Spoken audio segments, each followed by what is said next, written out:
Capítulo 3. La tarde ya estaba avanzada y el sol había caído hasta casi situarse en el horizonte de aquel espectacular paraje. Las montañas a ambos lados se iban abriendo poco a poco para dejar, entre ellas y la carretera, un terreno boscoso que embellecía todavía más el paisaje de aquella zona por donde circulaban.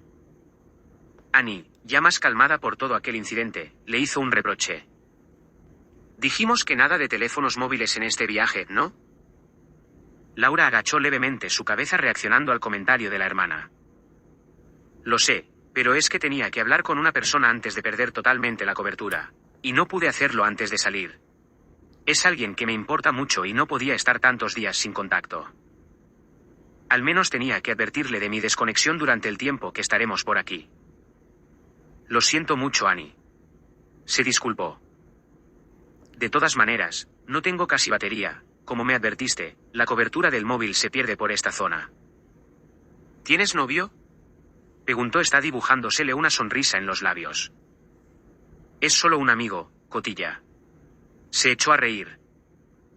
Ya, un amigo, claro. Contestó de forma irónica. Laura cambió de tema radicalmente en ese momento, no porque le incomodara las preguntas de su hermana con respecto al amigo, sino por el incidente reciente en la gasolinera. Se había quedado muy preocupada por la reacción que había tenido respecto a ese extraño individuo. Acusarle sin piedad de algo que no había hecho. Excepto alguna mirada subida de tono, Laura nunca se vio amenazada por ese sujeto. Sabía que todo ese miedo, todo ese odio venía a consecuencia del trauma vivido años atrás debido a esos violadores que la secuestraron y que casi la matan. Pero no sabía mucho más de ello. Annie nunca se había abierto con ella para explicarle los detalles de aquel suceso. Era pequeña cuando pasó y solo recordaba los días de hospital y el revuelo que se organizó en casa. Pero no alcanzaba del todo a comprender las consecuencias psicológicas que conllevaba, y aunque podía imaginarlas no las llegaba a entender en toda su extensión. Annie, ¿qué ha pasado en la estación de servicio? Olvídalo, contestó mirando al frente. ¿Cómo voy a olvidar lo que ha pasado? Háblame, por favor. Solo te diré que ese sujeto me dio mala espina. Me hizo recordar un pasado que creía haber olvidado. Créeme cuando te digo que ese tipo llevaba malas intenciones. No sé cómo explicártelo, pero todo en mi interior me puso en alerta. Dijo Annie con los ojos entumecidos. Nunca me has hablado de lo que te sucedió. Si quieres puedes hacerlo y así seguidamente termine comprendiendo tu reacción en la gasolinera. No he hablado contigo de ese tema porque no quiero recordarlo, quiero olvidarlo, al menos lo intento, pero ese maldito individuo ha hecho que todo ese infierno reviva dentro de mí. Así que cambiemos de tema si no te importa. Le pidió. Laura asintió con la cabeza y acto seguido cogió la revista recientemente adquirida para empezar a hojearla, por encima. El atardecer transformó el cielo con un maravilloso tono anaranjado. Unas nubes alargadas y grisáceas cruzaban el espacio entre este y las montañas. Era una postal que cualquier pintor hubiera querido inmortalizar en un lienzo. Era un espectáculo maravilloso de vislumbrar. El jeep seguía su camino adentrándose más y más por aquella carretera solitaria de la sierra. Se veían muy pocos coches circulando por aquel fantástico paraje. En el tiempo que llevaban por la zona apenas se habían cruzado con 2 o 3. Entre semana era más usual ver camioneros en sus rutas de reparto, pero un sábado como hoy era más improbable ver coches por aquella vía. Annie observó a su hermana pasando las páginas de la revista y entonces dijo: Veo que siguen gustándote todos esos temas escabrosos, ¿o no? ¿Escabrosos? Yo diría, misteriosos. Le corrigió. No entiendo cómo puedes creer en esas cosas. ¿Qué cosas?, preguntó Laura. Pues eso, ya sabes. En fantasmas, extraterrestres. Todo eso. En este mundo hay infinidad de asuntos que aún no comprendemos, pero eso no quiere decir que no existan. ¿Tú no crees en extraterrestres?, le explicó finalizando con esa pregunta. Por supuesto que no, exclamó Annie. Veamos, el sentido común y la lógica me dicen que este universo es tan inmensamente grande. Fíjate que se estima que hay más estrellas en el firmamento que sumado todos los granos de arena de todas las playas de este planeta. Eso te puede dar una idea de lo grande que es. Pues bien, como te decía, la lógica me dice que si hay tantas estrellas también hay una infinidad de planetas en distintas galaxias. Así que tendría una mente muy cerrada si creyera que este es el único que alberga vida. Le explicó, aunque añadió algo más. Pero eso es una cosa, y otra muy distinta es creer que extraterrestres inteligentes vienen aquí con sus naves espaciales para visitarnos, abducirnos, etc. Hay muchísimas pruebas de eso, Annie. ¿Pruebas de qué? De que no solo han estado aquí en el pasado, sino que siguen viniendo y están aquí entre nosotros. ¿De verdad te crees eso?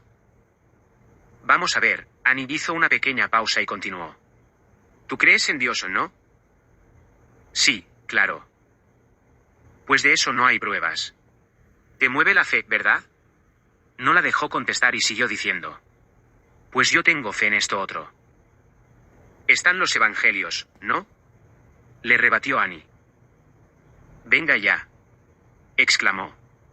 Eso no constituye una prueba. Son solo escritos que han perdurado en el transcurso de los siglos. Pero nadie estaba allí para verlo. Como te digo, os mueve la fe. Sin embargo, en este planeta hay infinidad de avistamientos de ovnis vistos por muchísima gente. Algunos son falsos, otros son supuestos, pero hay muchos reales. Si te gustara el tema tanto como a mí y vieras documentales serios sobre esto, ese sentido común tuyo te diría lo contrario de lo que argumentas. Dijo Laura mientras cerraba la revista y la dejaba en los asientos de atrás. ¿Quién sabe? Contestó Annie. De momento prefiero creer en cosas más tangibles. Aunque supongo que eso no te hace daño. Si te entretiene, a mí me parece bien. Pues sí, lo hace. Sentenció Laura esbozando una bonita sonrisa. El jeep continuaba adentrándose por aquella carretera montañosa. Entraban en una zona donde ésta iba complicándose ya que no seguía una línea recta. De hecho, comenzaba a dibujar eses para ir sorteando los múltiples accidentes geográficos que ofrecía aquella ubicación. De pronto a Annie se le volvió a hacer un nudo en la garganta. A unos 200 metros pudo ver un coche estacionado a un lado de la cuneta. El espacio era pequeño pero lo suficientemente espacioso para albergar un vehículo sin invadir la calzada. El coche era un Ford Mondeo oscuro muy sucio. Era aquel tipo de la gasolinera. Estaba allí parado y solo podía tener una razón para ello. Estaba claro que las estaba esperando. Desde la estación de servicio habían recorrido unos 50 o 60 kilómetros y allí estaba ese individuo, parado en el pequeño arcén, a la espera seguidamente del jeep de las mujeres. Al menos eso fue lo que pensó Annie en el momento de divisarlo. A lo mejor solo había tenido una avería. Se preguntó. Pero seguía teniendo esa mala sensación para con ese tipo y la primera idea era la más probable. Esta advirtió a la hermana. Oh, Dios mío. El coche del tipo de la gasolinera. ¿Dónde? Dijo Laura levantando la cabeza para mirar a la carretera. ¿Estás segura que ese es el coche? Totalmente. Prepara el teléfono para llamar a la Guardia Civil si nos sigue. Su voz permaneció tranquila. En su interior estaba horrorizada, pero no quería transmitir más miedo del necesario a Laura. Sacó el teléfono de su bolsillo y al comprobarlo se dio cuenta de que no había cobertura alguna. Además, solo le quedaba un 2% de carga. No hay cobertura y tampoco batería. Dijo esta en tono preocupado. Ese hijo de perra lo sabe. Masculló entre dientes. ¿Cómo? Sabe que por esta zona no hay cobertura, por eso está ahí. Le explicó. En ese instante se dio cuenta de que sus intuiciones sobre él eran acertadas. Un escalofrío recorrió todo su cuerpo en el mismo momento que pasaban justo a su lado, a unos 90 kilómetros por hora. ¿Qué intenciones tendría? Esa última mirada en la gasolinera evidenciaba deseo de venganza. Ella lo advirtió inmediatamente. O puede que ni siquiera le moviera ese deseo vengativo por la acusación anterior. Quizás solo se había encaprichado de Laura y quería poseerla a cualquier precio. A ella ya le había pasado, lo había experimentado en sus propias carnes años atrás. Annie iba observando por el espejo retrovisor si el Ford Mondeo emprendía la marcha. Pero la curvatura de la carretera hizo que en unos segundos el vehículo quedara fuera de la visión de la mujer. Annie pisó el acelerador.